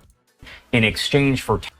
Unless he said it on accident. But no, what's going on is the accomplice that is still alive to the Epstein Island human trafficking and sex trafficking of children is being given kid gloves and special treatment. And it's beginning to look like she might get a pardon while the rest of Congress starts to issue depositions to like Hillary Clinton and other notable Democrats, instead of, just straight up releasing the information. Testimony, and it's important to note that the House Oversight Chair has now announced that August 11th testimony is not going to happen. It is postponed, quote unquote, indefinitely. A lot to discuss, so I do want to bring in Spencer Kuvin. Whoa, what? It's postponed indefinitely? So this lady is like, hey, I was there. I will testify before Congress and tell you everything that you asked me to tell you. And they were like, no. Hell no. Fuck no. In fact, we will send you to that would be in poor taste. We will send you to a very gentle prison in Texas if you shut the entire fuck up. This isn't a scandal because of her. It's a scandal because of how intensely everyone in this administration and in our federal government is bending over backwards to cover this shit up. That is insane. The chief legal officer of Gold Law, he represented 9 of Jeffrey Epstein's victims, including the first victim, that is victim number 1. Spencer, as always, thank you so much for taking the time to join us here on Live Now from Fox.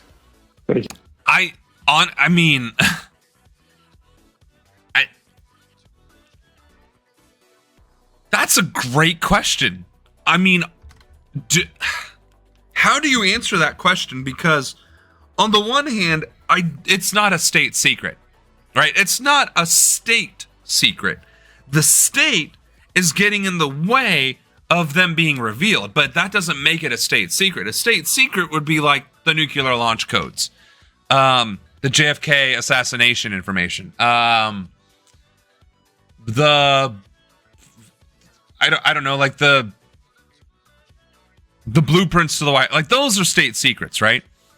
But the Epstein files and the fact that this entire government, our entire federal government, is scared shitless of this woman and is united in sabotaging the release of the Epstein files and politicizing it even further than it already is. Like that is definitely the biggest scandal of our time. That makes Watergate look like kids screaming at each other on the playground in comparison. Like, the equivalent of Watergate to this would literally be if kids were, like, Watergate would be kids arguing on the playground, and this is literally the teacher coming out and gunning them down in cold blood and then trying to cover it up. Like, that's how fucked up this scandal is, but it wouldn't be a state secret. It is, however, corruption. And each and every single person involved in preventing this from being released should be tried for treason, corruption, and whatever crimes these would reveal regardless.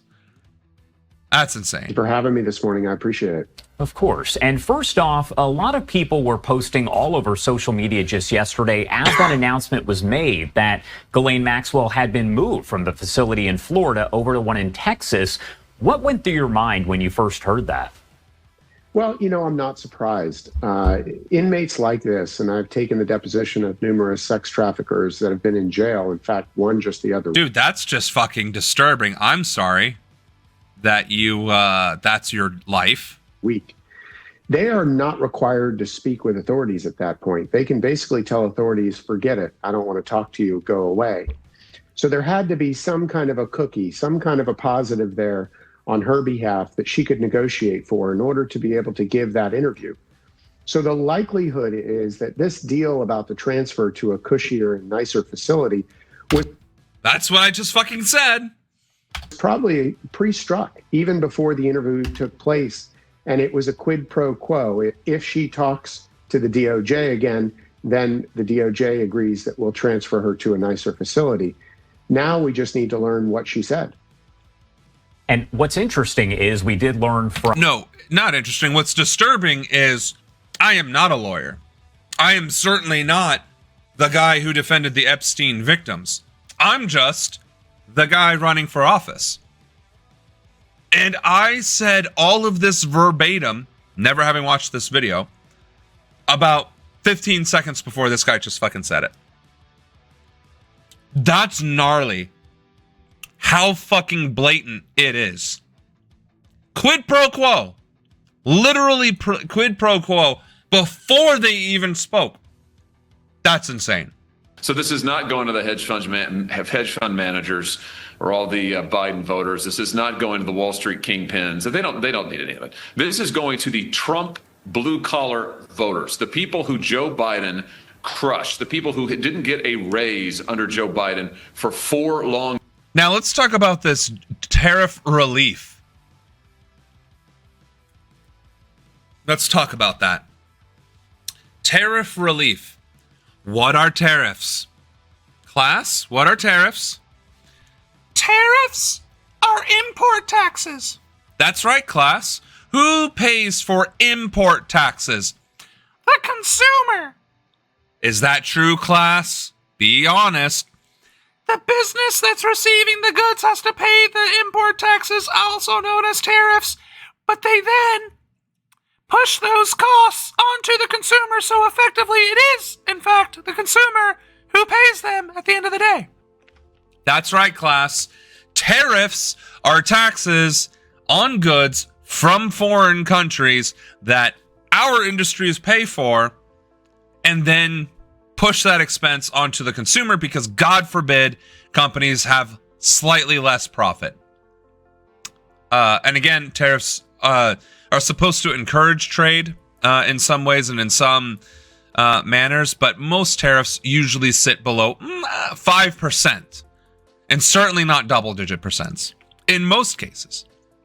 So that being said, we're getting a relief of $600, allegedly, from the fucking taxes that we've been fucking paying on goods that are more expensive because of this administration, when if this administration had done nothing with regards to international trade, we would not have been having to pay for more shit,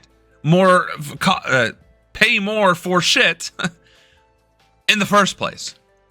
Let alone being able to use it as a carrot. Here's your money back. And that's the thing. Here's your money back. And it's not even all your money. That $600 is 100% not what you have spent in the past 7.5 months. No fucking way. Not a chance in hell. $600 is probably what you spent in this month. Probably. Maybe over the course of 2 months, depending on how much your cost of living expenses are. And the fact that they're trying to dangle that in front of us as a win just goes to show how fucked we actually are as a country. And yes, not wanting to release the Epstein files is, in fact, a self-report. Oh, here we go. This is going to be... What do we want more? Do we? Let's hear him crash out. At Canada for boycotting America. He's slamming Canadian officials for telling people to skip trips to the U.S. and avoid buying American products. Trump says this is a slap in the face to American workers and accuses Canada of turning trade disagreements into personal attacks. The tension... The audacity. And again, and it goes back to everything Trump does and everything Trump says is obviously a lie. If it's out of his mouth, it's a lie, right? And more often than not, it's a self-own. It's hypocrisy to the highest degree possible. Oh, Canada's not buying our stuff and not visiting America. First of all, it's dangerous to visit America because you made it dangerous. Let's be very clear about that. ICE is turning away people for criticizing this administration at the airport. So that's already a problem. And of course at the border. So that's already the first problem. The second problem is then they will also detain people if the loyalty check failed egregiously enough, like that, like the German girl with her tattoo needle. She got detained for 3 weeks with no due process. And she's a German citizen who literally just came here to travel for a tattoo thing or whatever. So they also detained, was it Argentinians? Who were on a boat in the Gulf of Mexico off of Florida or Louisiana or someplace, who were just having a little boat party and then got detained and arrested by ICE for doing that. And they were there celebrating because of the World Cup coming up.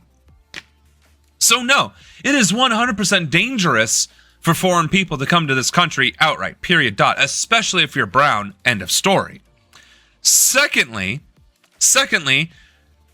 Canadian workers and Canadian government does not give a shit about America because they're not American.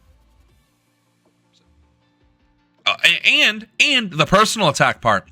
You tried bullying Canada into becoming the 51st state, which it doesn't remotely make any sense. But secondly, you then went out of your way to attack Canadians as a people. So, this is... The worst part of it all is that it has to be discussed. You can't just ignore this fucking psychopath. Because, unfortunately, he's in the Oval Office. I mean, right now he's not, because I'm in the Oval Office talking to you. But the fact remains, this person is too fucking dangerous to ignore and to be left alone. Ignoring him would actually mean we would be less informed about the stupidity that he is trying to engage upon. So, absolutely idiotic thing to come out of his mouth, and hypocritical. And again, as your president, that I would To say that I would be doing the exact opposite of everything that this administration is doing doesn't even begin to cover how night and day different leadership looks like, as opposed to trying to become a despot and trying to bully other countries. There's no fucking way. This is not how you run a country. It's most definitely not how you run a business. And if he was not who he was, you would be like, get your crazy drunk uncle to the nursing home because he's clearly unfucking well. No way it's 2025 and we got a baby with a gun. That is probably the most accurate fucking statement that has been said this year. That is very fucking accurate. That's a visual I didn't need, Anna. Whatever you were doing prior to the 30 minutes you were gone, you can go back to doing that if this is the kind of shit you're going to write in chat. That's an image none of us needs.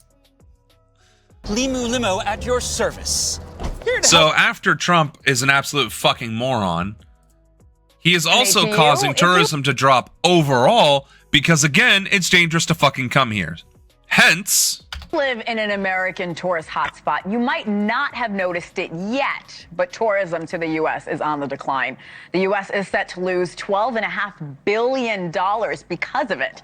Traveler spending here is already down 22%. So much winning.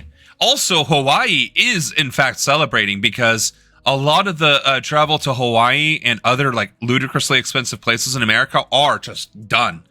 And, Native Hawaiians are actually able to start literally reclaiming part of their land and part of their home and part of their heritage because there are just not that many people anymore to get in their fucking way. This is outstanding. Now, I don't know if we have a story about that, but that is a growing thing that is trending. And actually, did I just see that about Hawaii? No. So anyway, that's something that we definitely want to keep an eye on and look through over time.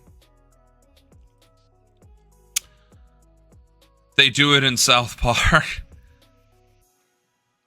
Oh, that's where that came from. I see. I'm registered to the most left-wing party here. Could that cook me if I came to the USA? Yes. That probably could. All joking aside, that definitely probably could. Yeah, I would wait to come to America until after my inauguration. That's what I would do. 2.5%. That's from last year, and it may only get worse. News Nation's Marcus Espinoza in New York City, one tourist destination that could be missing out on billions of dollars from travelers. Marcus, what's behind the decline? Good morning to you, Henna. There is no place like New York City. I can attest to that. Now, it is a Sunday morning here. It's going to be relatively calm for the time being. That's not too unusual. What is unusual is the fact that this summer But since we're going to send you the invite with the name Apolitical, you got to make sure your passport matches. already has seen significantly fewer tourists in this particular area here, according to small business owners, and they are definitely noticing that traffic has a bit of a downward trend there as far as what they're used to. There's a few things that are contributing to that there, because it depends on how much money you have, what you plan on traveling, what's happening in the international world there. So let's kind of break down what exactly is going on, what could add to this here in New York City alone. So Marcus is bending over backwards to try and spice up the reality that the world views America as dangerous because it has become dangerous because this fucking idiot in the White House is a fucking dangerous moron. But hey, let's hear what he has to say. Officials expect 2 million fewer international visitors this year, meaning $4 billion in lost spending. And that's going to be on hotels, dining, and tours. And nationwide, the U.S. is on track to lose $12.5 billion in foreign visitor spending. The only country out of 184 economies expected to see a drop there. The travel to the U.S. is down from multiple... So much winning. We are the only country in the world that people are not traveling to. If that's not a fucking clue that we are not doing the right things, there it is. International travelers skipping, German visitors are down. UK visitors are down. South Korean visitors are down. If you are scaring the Germans with your fascist stuffs, and they are telling you that this is not the good, yeah? That the Ice Gestapo is all over the American Straßen, you should fucking listen. And the UK. The UK are just as fucking racist, just as fucking fascist as the United States of America. They just happen to have more affordable health care. And if you got the Brits going, oi, what you doing there, governor? Feels like you're beating the Browns and the Blacks again. It seems like that's not very good, is it? Seems a bit worse, mate. Because now that I'm trying to get down there, governor, you're looking at me like I'm one of them brownies, and we can't have that. We're white just like you. We were you the first, you colonists. So what's up with that, innit? We don't even have a proper cup of tea. And then the South Koreans. Do you know how bad it has to be for South Koreans to look across their own fucking border, see North Korea, and be like, yeah, we're not going there. And then look at America and be like, wow, that, if we wanted that, we could just go over there. Do you understand that? That's insane. U.S. culture spreads fast, too, here, because a lot of people can speak English and watch American culture on social media. Sure. Hope no fascism will come through that. It's already happening in Europe. Pretty fucking scary shit. I'm like 19% Filipino, so if I were to do an Asian accent, it would be acceptable because I'm technically part brown. So... and I am German. Yes, I am. The predominant genetic makeup is German. Plus, I don't know what South Koreaners sound like. And lately I've only been seeing like anime and or creators making fun of anime or like joking about like anime tropes, and most of those content creators are female. So their tropes are like ara sugoi, and yeah, I'm not trying to do sexy ASMR Japanese voiceovers here. Key markets, the number of German visitors to the U.S. is down 28%. The UK visitors down 15%. All right, we covered this. I mean, we covered it because I read it and then I said it. But overall, it's just... Do you understand how bad shit has to get for these three major countries to look at the United States and be like, damn, y'all be fucked up. South Korea just imprisoned their former president for trying to do the same shit Trump is actively doing. The South Koreans actually imprisoned their president for doing. So they're looking at us like, bro, you have a democracy, you have a constitution. We did it. Why can't you? You live in a medieval ass city and we got Labubus in like an antique store. That's funny. But see, that's the beautiful thing about Europe. If you live in the city, it's no different than any other city in the world. And honestly, like Japanese cities, Middle Eastern cities, European cities, Latin American cities, they all look the same. They're all the same. All cities look the same, except for the predominance of whatever skin color, culture, and race happens to be there. Whatever their fashion sense is, right? Skin color and fashion, that's the only way to tell where you are in the world when you look at pictures of cities, right? Beyond that, though, most other countries, they're small towns, like they're villages and they're small towns, like they're what we would call rural in America. You know, the village, the towns of like 100 people or less. Everywhere else in the world, hundreds or thousands of years old with original architecture or close enough to it. Like even that architecture not being original is still centuries old. And that is such a beautiful thing. I really wish more Native American architecture survived. I wish more Mexican architecture survived when, and like through where Mexico used to be, up through California, Nevada, New Mexico, and all that places. I wish much more of ancient architecture survived because it is beautiful. It is our heritage. It is human. It is society. It is worth holding on to. But Americans, we just don't care. And don't appreciate it until we see it for the first time, and then like, oh, I wish we had that here. We keep destroying it here. That's the fucking problem.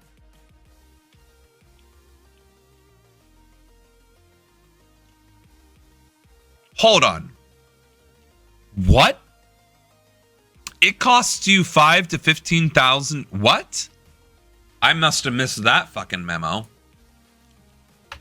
Does it cost money to get a visa to visit America?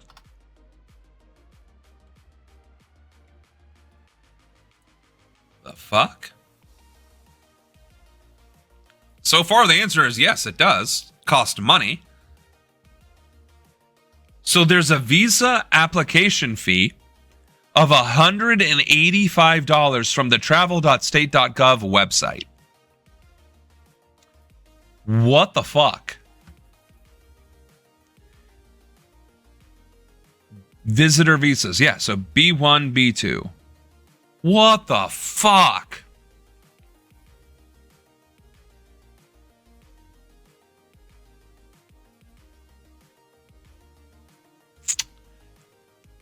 All fees. So non-immigrant visas are $185. So before you even get on an airplane, you have to spend $185 fucking dollars to get here. That's insane. Then there's petitions, which are $205. Treaty investor fiance visa is $265 now. Border crossing cards. Okay, did you know that it costs them money to cross the fucking border now? $185 for anyone 15 years or older. $185 to cross the border. Visa fraud prevention and detection fee for L visas, I guess, $500. The Consolidated Appropriations Act of 2016, public law, whatever, increases fees for certain H-1B and L-1 petitioners, which I guess are the work visas. Consular sections collect this fee for blanket applications, which blah, blah, blah, blah, blah, blah, blah, amounts to $4,500. So, in fact, that's not entirely wrong that it's $5,000 to get here if you're a worker, not to travel, though. That's fucked up. See, these fees need to be thrown the fuck out. Period. These fees need to be thrown the fuck away. That is insane. It should not cost money to come in here. It should cost money to travel here, like with the airplane ticket, sure, fine. To get your hotel and lodgings, fine, whatever. But like, for the simple act of crossing the